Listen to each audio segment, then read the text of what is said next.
오늘은 제3부 그리스도의 사역 중 예수님을 아십니까? 요한복음 3장 1절에서 3절 말씀. 2008년 10월 2일 충격적인 소식을 듣게 됩니다. 모든 국민의 사랑을 받던 성공한 최고의 스타이며 부러울 것이 없었던 사람, 당시 준수한 유명 야구 선수와 결혼해서 모든 사람의 부러움을 샀던 영화배우 최진실 씨의 생을 스스로 마감했다는 소식이었습니다. 모든 국민들을 놀라게 한 소식이었습니다. 그의 마지막 메모지에는 괴롭다, 아이들을 잘 부탁한다라는 글이 쓰여져 있었습니다. 그녀는 평소 우울증에 시달렸다고 합니다. 결혼 생활도 행복하지 못했다고 합니다. 우리가 보기에는 아무 부족함이 없는 사람으로만 보였습니다. 가장 행복한 사람으로 보였습니다.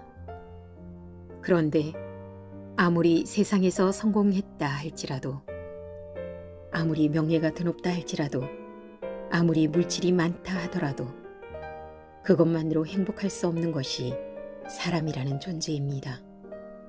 여러분은 행복합니까? 여러분의 삶은 보람이 있고 희망이 있습니까? 여러분은 왜 인생을 살아갑니까? 나는 어디에서 왔으며 어디를 향하여 가고 있습니까? 사람이기 때문에 이러한 질문, 이러한 고민을 하는 것입니다. 짐승들은 이러한 고민을 하지 않습니다. 집에서 키우는 개나 고양이는 나는 누구일까? 나는 행복한가? 나는 무엇을 위해 사는가? 등등의 고민을 하지 않습니다. 본문 말씀에는 이러한 인생의 고민을 한 사람이 나타나고 있습니다. 바로 니고데모였습니다. 이 사람은 바리새인이었습니다. 바리새인은 율법을 연구하고 율법을 가르치는 자였습니다. 당시에는 문맹률도 높았을 터인데 율법을 연구하고 가르치는 바리새인이었다는 것은 높은 교육을 받은 사람입니다. 말씀 연구에 조예가 있었던 사람입니다. 그는 유대인의 지도자라고 합니다. 당시에 산헤드린 공회가 있었습니다. 오늘날에 적용하면 국회라 할 수 있습니다. 그는 성공한 엘리트였습니다. 모든 사람에게 부러움의 대상이었습니다. 그런데 정작 자신은 행복하지 않았다는 것입니다. 인생에 갈급함이 있었습니다. 니고데모가 어느 날 예수님의 말씀을 듣게 됩니다. 그리고 학식이 있었기에 예수님의 말씀을 이해하게 됩니다. 예수님이 행하는 사건도 목격하고 그 의미를 깨닫게 됩니다. 그는 예수님을 가까이 하고 싶었습니다. 예수님을 만나고 관계도 맺고 싶었습니다. 그러나 사회적 체면이 있어서 예수님께 나아가지 못합니다. 세상의 신분과 지위 때문에 예수님께 마음 놓고 나아갈 수가 없었습니다. 예수님께 나아가는데 가장 큰 장애물은 바로 나 자신입니다. 나 자신의 자존심, 체면이 장애물이 되었습니다. 고민하던 니고데모는 마침내 결단하게 됩니다. 아무도 모르게 밤에 예수님을 찾아간 것입니다. 다른 사람의 눈길을 피해 한밤중에 예수님을 찾아갑니다. 니고데모는 예수님을 만나자마자 자신이 알고 있는 예수님에 대하여, 자신이 이해한 예수님에 대하여 먼저 말하기 시작합니다. 예수님께 인정을 받고 싶었는지, 자신의 지식을 자랑하고 싶었는지 예수님이 묻지도 않았는데 자신이 먼저 말하기 시작합니다.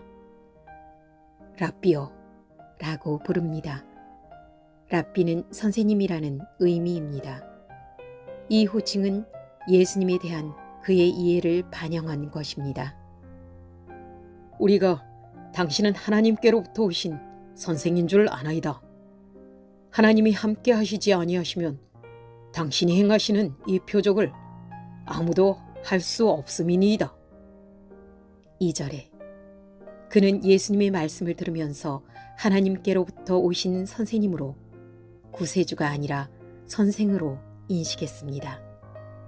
예수님께 은혜를 받고 표적과 기사를 보면서 나름대로 예수님의 존재를 인정하고 있었습니다. 우리 대부분이 이러합니다. 자기 지식으로, 자기 경험으로 판단합니다. 내 판단을 중시합니다. 내 생각이 가장 옳다고 생각합니다.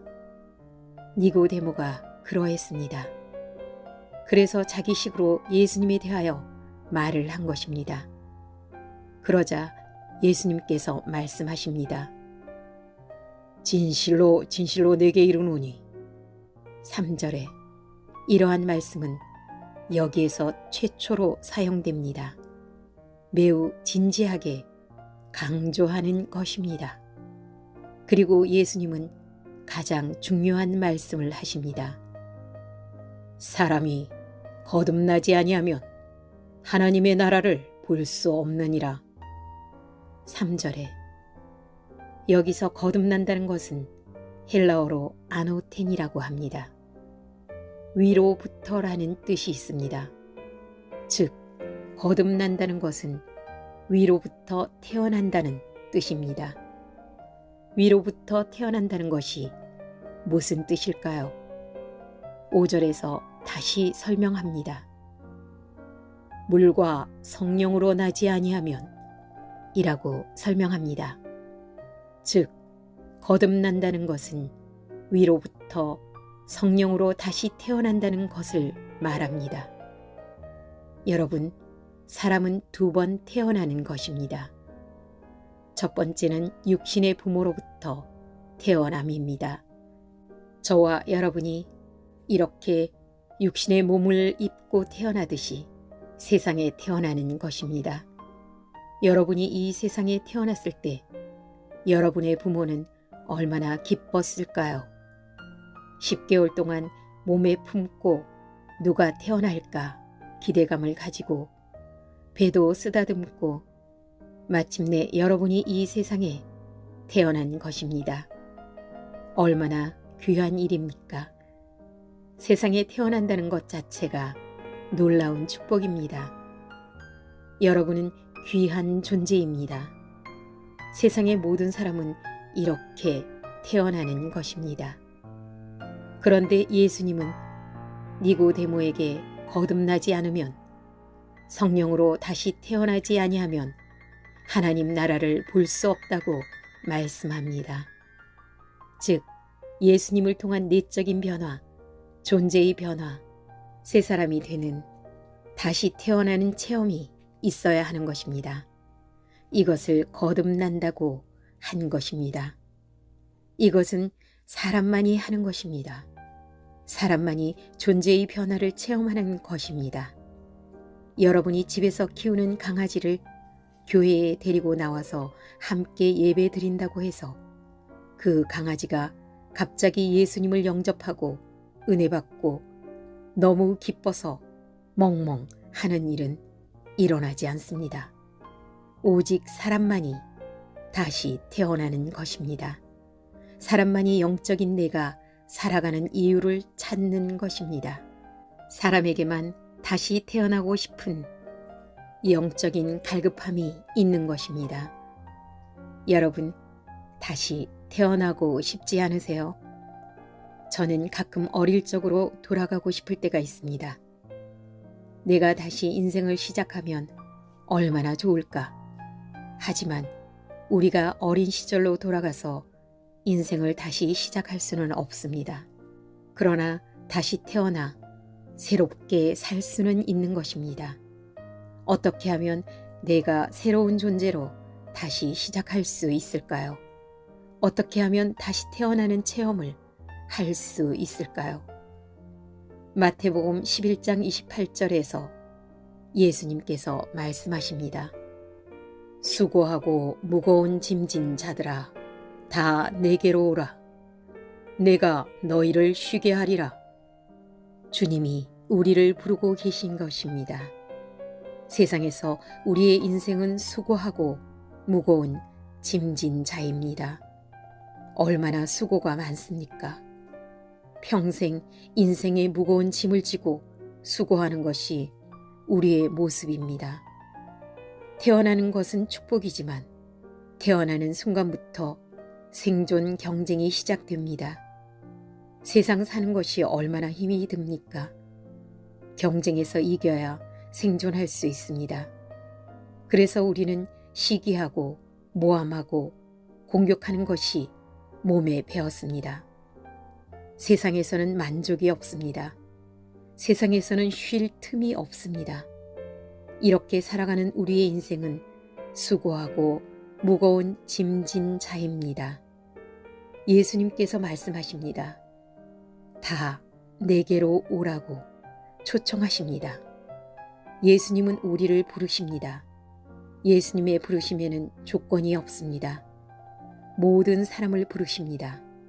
남자든 여자든 젊은이든 어른이든 모든 사람을 부르십니다. 어떻게 예수님께 나아갈 수 있을까요?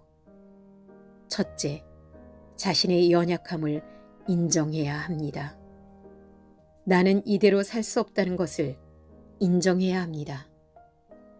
지금까지 살아온 자신의 인생을 회개해야 합니다. 예수님이 필요하다는 것을 인정해야 합니다.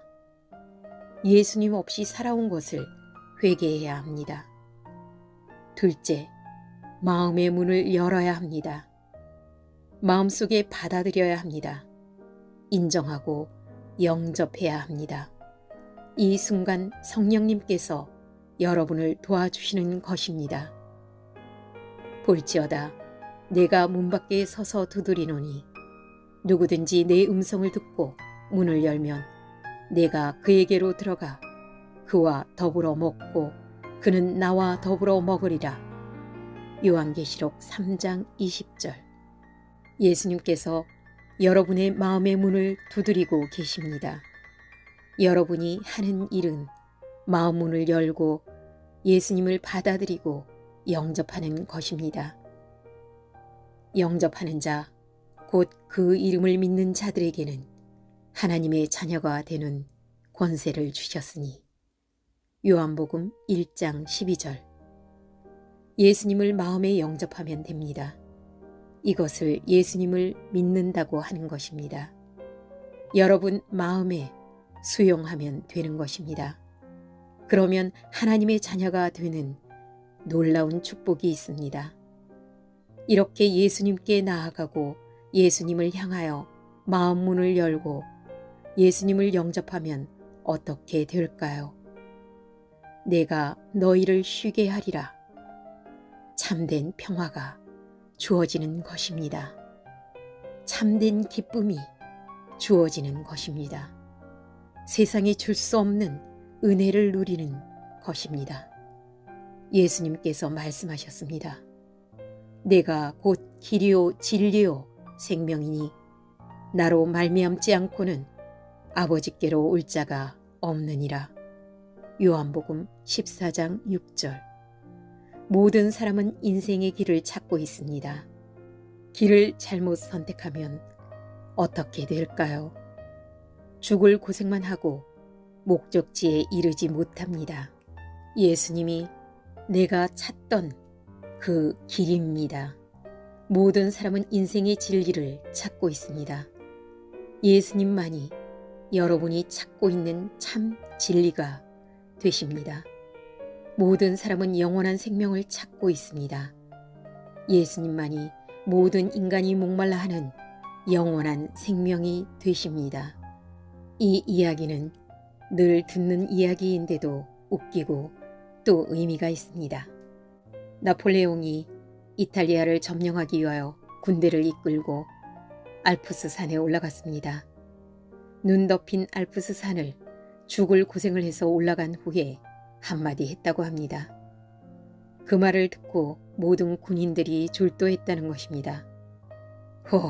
여기가 아닌가벼. 그래서 군인들이 죽을 고생을 하고 다시 내려와서 옆 봉우리로 올라갔습니다. 거기서 한마디 했는데 모든 군인이 졸도했다는 것입니다. 아까 거긴가벼. 여러분, 알프스 산은 잘못 올라가면 다시 내려올 수 있지만 인생은 연습이 없습니다. 사람의 인생은 한 번뿐입니다. 예수님 없인 인생을 살면 마지막은 후회입니다. 여기가 아닌가 봐 입니다. 예수님과 함께 인생을 살아가면 놀라운 축복이 기다리고 있습니다. 오늘 예수님께서 여러분의 마음 문을 두드리고 있습니다. 우리의 인생에는 연습이 없습니다. 예수님과 함께 새롭게 인생을 살고자 하면 조용히 기도해 주세요. 마음을 열고 예수님을 받아들이십시오. 예수님을 주인으로 삼고 살아갈 것을 다짐해 보십시오. 수고하고 무거운 짐진 자들아, 다 내게로 오라. 내가 너희를 쉬게 하리라. 마태복음 11장 28절. 중요한 것은 이후의 과정입니다. 교회 공동체에 속하는 것입니다. 믿음의 사람과 지속적으로 관계를 유지하는 것입니다. 매주일 예배의 자리에 나와서 나의 마음을 하나님께 드리는 것입니다. 주의 종을 통하여 양육받으며 성장하는 것입니다. 이러한 복을 누리는 성도가 되기를 축원합니다.